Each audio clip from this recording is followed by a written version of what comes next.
So welcome to Beijer's Refrigerant Support Hub, which has been introduced to help our customers navigate the ongoing changes in refrigerants so you can make the best choices for your business and those of your customers.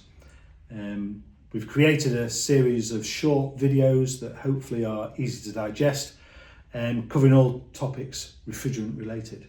I'm Howard Nobel and I'm joined by Alec. Alec Stilling, who's our sales director for Beijer in the UK. Welcome, and I hope you're ready to impart your wisdom when it comes to all things refrigerant. I'll try, Howard. Let's get stuck into it. Yeah, let's get stuck into it. Well, we hope you're finding these videos of use, these short Q&A videos. And in this session, we're going to discuss the pros and cons of reclaimed refrigerant, which does play an important part in maintaining equipment in the future. So, Alec, why is it so important?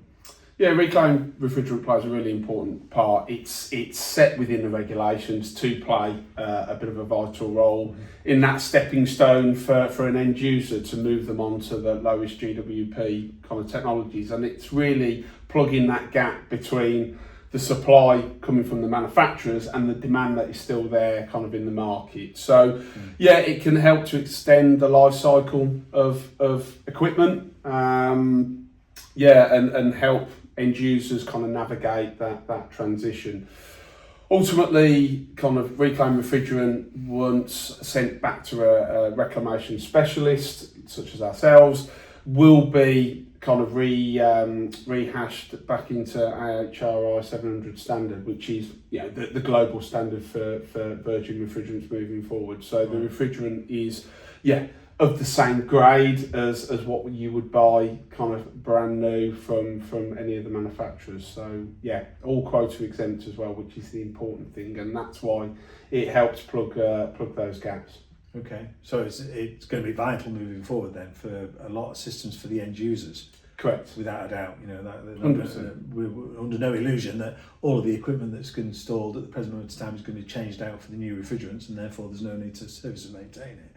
But if we don't get that refrigerant back into the system, whilst the legislation exists to allow you to do it, we won't have the refrigerant to actually... Yeah, you're kind of starving the market of product that it can use, which is stifling our own businesses. Yes, really. Correct. Yeah, okay. Correct. So as a contractor, what should I do then? Because I've started the audit, so presumably that's a natural extension from that then. Yeah, absolutely. It's identifying those opportunities where a retrofit is possible, and therefore you can do kind of a swap out, and that kind of refrigerant that you're taking out can then be returned and eventually kind of be reutilised on the market and plug a gap for another system somewhere else. Yeah, okay.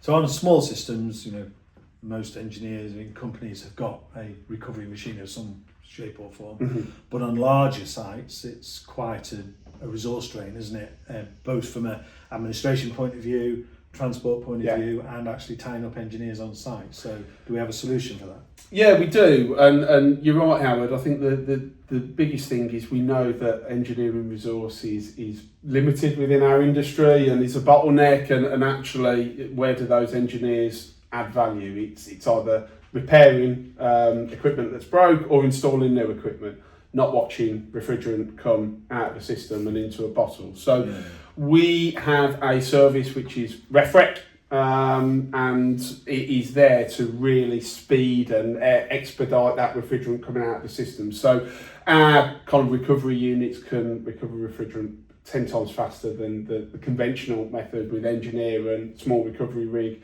in their machine. We look after all the logistics of getting the bottles there, getting the bottles collected. The bottles are included in the daily charge. We will also do all the paperwork, the waste transfer notes, and give all of that kind of reporting back to you as a contractor, and then you can obviously share that with your end users for transparency through the supply chain. So it's a really kind of value add service, and means your engineers can then go and do something that adds a lot more value. You're going to earn money. Absolutely. Yeah, correct. So we're removing an administration burden. Yeah. We're making it quicker. Yeah. And we're giving full traceability, and the refrigerant goes back into the UK pot for servicing at a later date. Correct. So, you know, why wouldn't you do that? Absolutely. But I can hear some engineers saying, well, I'll just do it myself. I'll recover the refrigerant, I'll store it behind my garage or in my unit, Yeah. and then I can use it whenever I need to for free. But that has its own challenges, doesn't it? Yeah, there's quite a number of caveats when it comes to that side of things. So ultimately, you can remove refrigerant out of one system on a site and utilise that in other systems on the same site.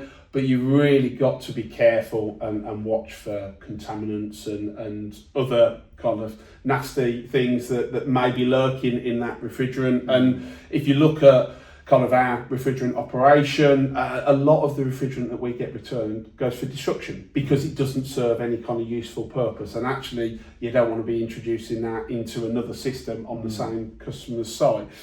Well, you could actually really have a negative effect with your end user because you've Absolutely. saved them the money up front about not having to return or recycle the refrigerant as such. You're then introducing their refrigerant back into the system, and if that system fails for whatever reason and production is lost, product is lost, They're not going to thank it's you. a fair risk, isn't it? They're not going to thank you for it. It's fair to say.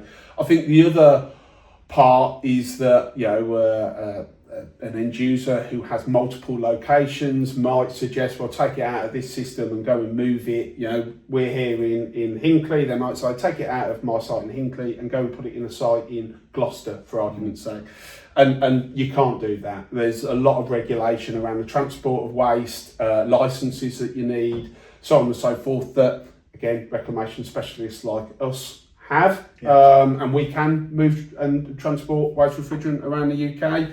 But you as a day-to-day contractor just don't have those kind of permits and licenses, and therefore you're not able to do it. So actually the best option is returning it to a reclamation specialist, letting us do it, get the refrigerant back into that AHRI 700 standard and returning it onto the market for you to then consume and help bridge that gap as your kind of end users transition on their journey. Yeah, so eliminate the risk. Correct. Eliminate the risk, give a better service. So yeah, refrigerant reclaim, Refrigerant Reclaim can carry out high speed removal of refrigerants into the relevant bottles for any of the bigger sites, and even on small sites you need to be taking that refrigerant out and putting it back into the system where you possibly can. Okay, great, thanks Alec. Brilliant. Cheers. Thank you. Thank you for watching the series of videos, this Q&A session with Alec, and we hope that you found it of interest and it's helped you understand better how to navigate your way through this current climate of refrigerant changes.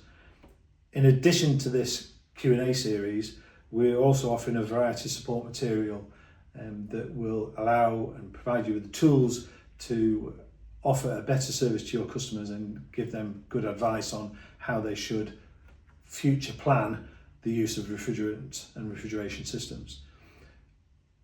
In order to keep up to date with what we've got coming next, suggest that you follow us on LinkedIn and Facebook, or refer to the news section on the Beijer website on a regular basis, where we will share the latest updates or any new material that we're making available for you. And that's beijerf.co.uk. And again, thank you for your time.